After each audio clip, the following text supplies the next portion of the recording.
Hi students, வணக்கம். இப்போ என்ன பார்க்க போகிறோம்? இயல் 5 பயிற்சி 5.5 இரண்டாம் கணக்கு பார்க்க. ஒரு முக்கோணத்தின் நடுக்கோட்டு மையம் 4, -2.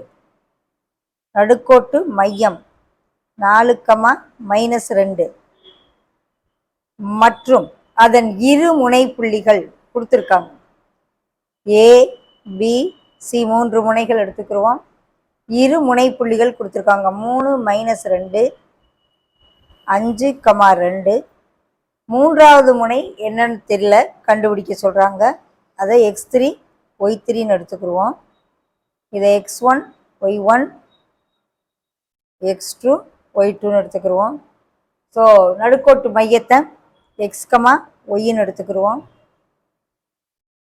ஸோ நடுக்கோட்டு மையம் G, அதுக்கான formula x1 + x2 + x3/3 y1 + y2 + y3/3.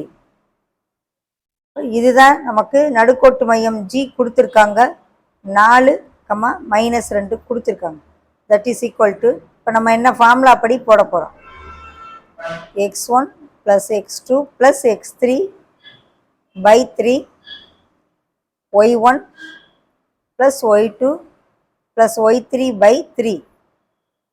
Okay, இப்போ 4, -2 = 8 + x3/3. இது 0 ஆயிரும், y3/3 ஆகும். So compare the coefficient of xஐ கம்பேர் பண்ணுவோம், yஐ கம்பேர் பண்ணுவோம். ஓகே, 8 + x3/3, x கோஆர்டினேட் 4, 12 ஆகும். ஸோ x3 = 12 - 8 4ன்னு ஆயிரும். ஓகே, அதே போல் y3/3 = y கோஆர்டினேட் என்ன இருக்குது? -2. So y3 = -6. x3 4, y3 -6. அப்போ மூன்றாவது முனை x3 y3ன்னு எடுத்திருக்கோம். அது என்ன கிடச்சிருக்கு நம்மளுக்கு? 4 - 6ன்னு கிடச்சிருக்கு. ஸோ முக்கோணத்தின் மூன்றாவது முனை